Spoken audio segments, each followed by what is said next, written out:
What's up, everybody? And welcome back to the Movement Channel. This is your boy Cameron Bash here, joined by his lovely partner in crime, Romy Buster, baby. And today, we're coming at you guys with 10 bold predictions for WWE Extreme Rules this Sunday. 10? How can it be 10, you say, when there are only 6 matches on the card? Listen, I ain't gonna front. The WWE have been putting really solid matches as of late, like legit pay-per-view quality. However, there's only 6 matches on the card. The last time we had 6 matches on a pay-per-view was the Royal Rumble, but that was because there was the friggin' Royal Rumble match. That's why me and Bash are predicting that WWE is going to swerve us in a few ways in tonight's event. But despite it being one of the smaller cards in a while, WWE actually has a lot of cards to play in their back pocket, which could lead to being one of the most shocking nights we've seen in wrestling in a long time, especially if any of these predictions come true. So Rom, go ahead and kick us off. For sure. In fact, let's start with number 1, a big one. You ready? Listen. Don't freak out, okay? You Becky marks out there. But the fact is, Bianca Belair will reclaim her title tonight. And I'll tell you what, it is going to be the best thing to ever happen to Bianca Belair. Listen, can you tell me, after that big moment, that big match against Sasha at WrestleMania, have you remembered exactly what happened to that championship? Who she defended against, whatever? No. If I'm gonna be frank, it wasn't that title reign. But everybody remembered what happened at SummerSlam. The controversy behind returning Becky Lynch being the antagonist against Bianca Belair and having her capture the title of this new version of Lynch. Oh, believe me, this is exactly what Bianca needed. And this, tonight, is the night to pull the trigger. Bianca defeats Becky. And that leads us quite nicely into our second prediction of the night. We will finally see Becky Lynch turn full-blown heel. Since Becky arrived back in the WWE at SummerSlam, she's been walking the line between being a face and being a heel. One moment she's pandering to the crowd, showing off her championship, basking in the spotlight of the superstar she thinks she should be, and in other moments, she's angry and flippant, taking shots at the crowd and her opponent, as well as doing things that traditionally only a heel would do, like interrupting Belair's homecoming celebration. All of this is not only setting up nicely for Becky Lynch to lose her championship at Extreme Rules, but after how cocky she's been, after showing how reactionary she can be to things that happen around her, losing that championship to Belair could trigger something in Lynch that just causes her to snap and beat down on Belair in an aggressive and mean-spirited manner, a true display and showcase to really drive home that she's not playing games anymore. She's serious and she'll do whatever she can to get her hands back on the championship.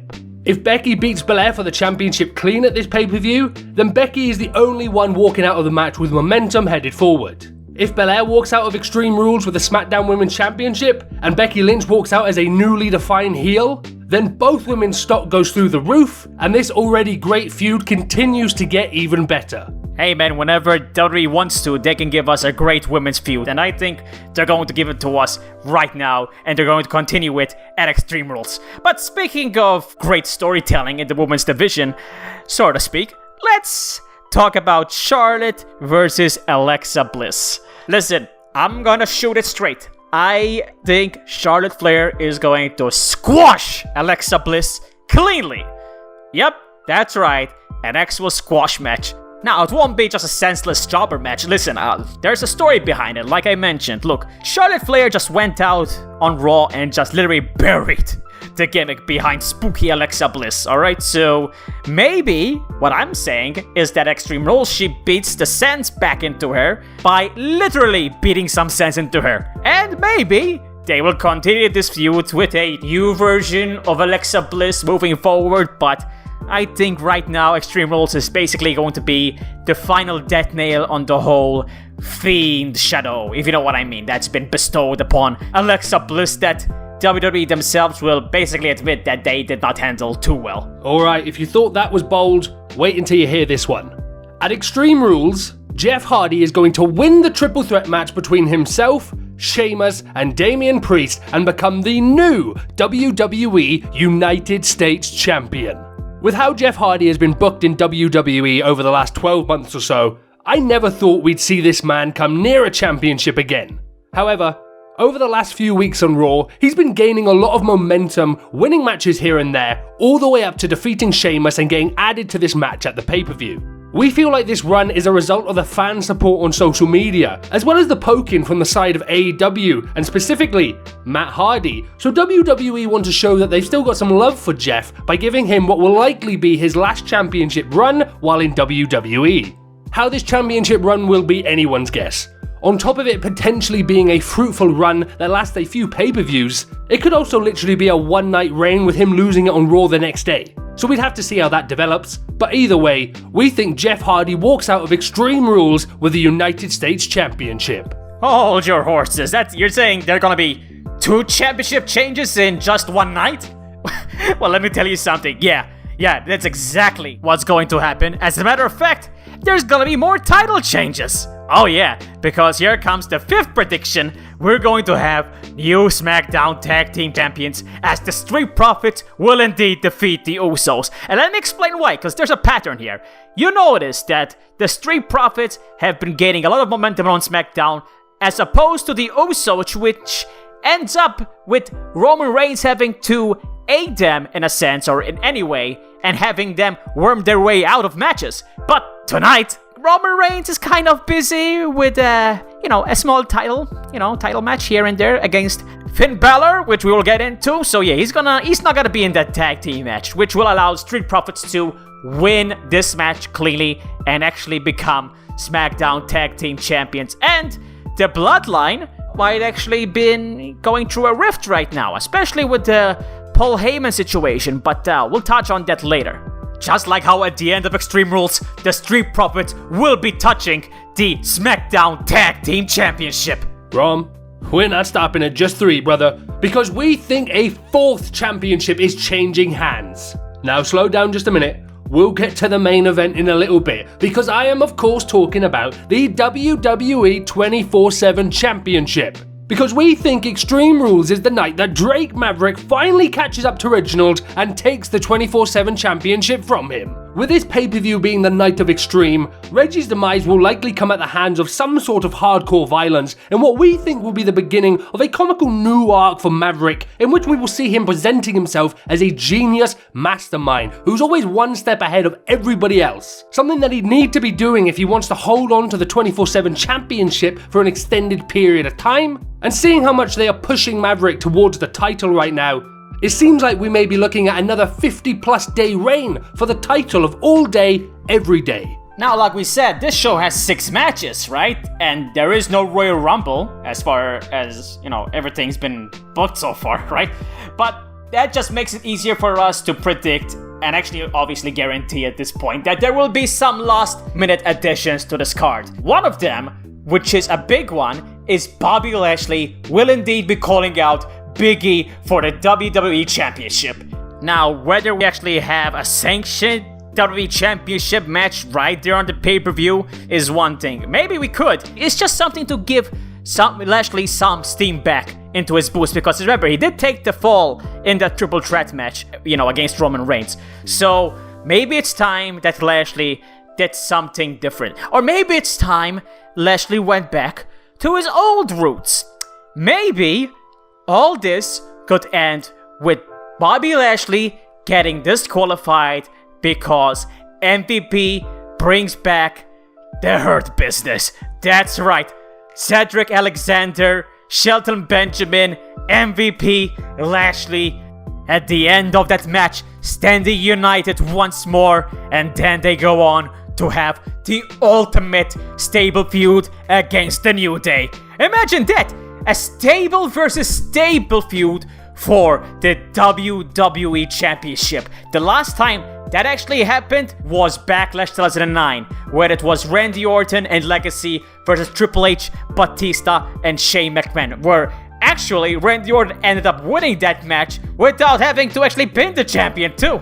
So, take a look at that. And that's not the only thing we think WWE is planning unannounced, as we also believe they'll be cooking up a little segment for this pay-per-view, likely something to build up for the WWE draft coming in just a few weeks. Our official prediction is that Drew McIntyre will show up in a backstage segment, talking like a general babyface about how excited he is for the upcoming draft. At which moment, he'll be attacked from behind by a SmackDown superstar for a little cross-promotion feud headed into and around the draft. WWE likes to do this kind of stuff every time a draft comes up. Not only does it generate buzz for the draft itself by having people hopping back and forth across shows leading up to it, but you also generate buzz for Drew McIntyre and whoever attacks him, as it'll be pretty obvious one of them will be drafted. Who that SmackDown superstar is could really be anyone, from Sami Zayn to Apollo.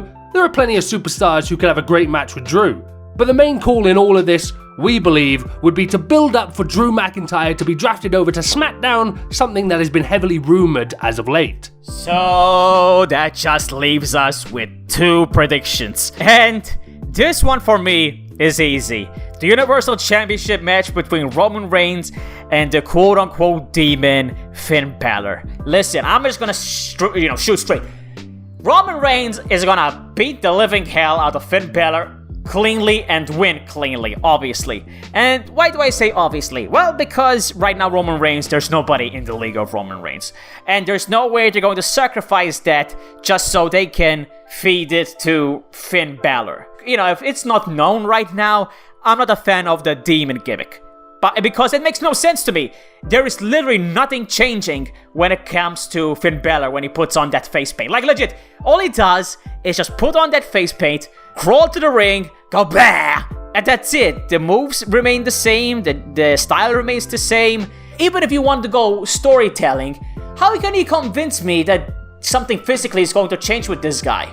Even the Fiend Bray Wyatt did that better. And as a matter of fact, they even fed Finn Balor to the Fiend because they basically had the same gimmick and they thought Bray Wyatt did it better. So what makes you think they're going to suddenly just say, oh my god, let's give this guy another chance? And not only that, give this guy Roman Reigns and the Universal Championship. I'm sorry to be a buzzkill on the whole Finn Balor thing, but I just think it's the stupidest gimmick, and I've seen plenty of stupid gimmicks. Hell, I made stupid gimmicks that I'm proud of, but this one is just trying to be serious, and to me, it's just a no-go. I'm sorry. So yes, Roman Reigns will indeed beat Finn Balor cleanly, but I would be absolutely shocked in a terrible way if the Universal Championship actually does end up changing hands tonight. It sucks to say, but all signs point to the demon just being another check off the list for the tribal chief. But the task that lies ahead of Roman after Extreme Rules may be a meal too grand for the big dog. And that ties into our last prediction of the video, and that is simply Brock Lesnar will come out to drop Roman Reigns on his ass to close the show. Now, there are lots of different predictions that people have when it comes to Brock Lesnar on this show. Some involving the match itself, some specifically involving the Demon, some involving Paul Heyman. But for this show, I think WWE are going to keep it simple and give us a bit of vintage Brock Lesnar domination. By this time in the night, the Usos will be out of action because of their match with the Street Profits, Roman will be battered and broken due to the match with the Demon, and all of these things will lead perfectly to Brock Lesnar being able to come in and clean up house on Roman Reigns. Many suplexes, many F5s, and maybe even a guillotine, since that's a move Brock used on Roman once upon a time, and now it's a move Roman uses. But whatever happens, this is going to be some clean-cut, classic Brock Lesnar carnage, something that should bring a smile to some people's faces after seeing Roman Reigns defeat the Demon clean. And that is going to do it for our 10 bold predictions. So, what do you guys actually think? Do you agree with any of them? Do you think I'm crazy? Do you think I'm stupid? Or, if you're smart and you actually agree with everything that I've predicted so far, then yes, please let us hear it in the comment section below, cause we will indeed be reading through all of them and will indeed be replying. And while you're down there, don't forget to drop a like on the video and subscribe to the channel for more videos just like this one. We'll have a draft predictions video, as well as a crown jewel predictions video coming up closer to those events as well, so be sure to stay tuned for those videos. Thank you guys so much for watching this video. Take care, everybody. Peace.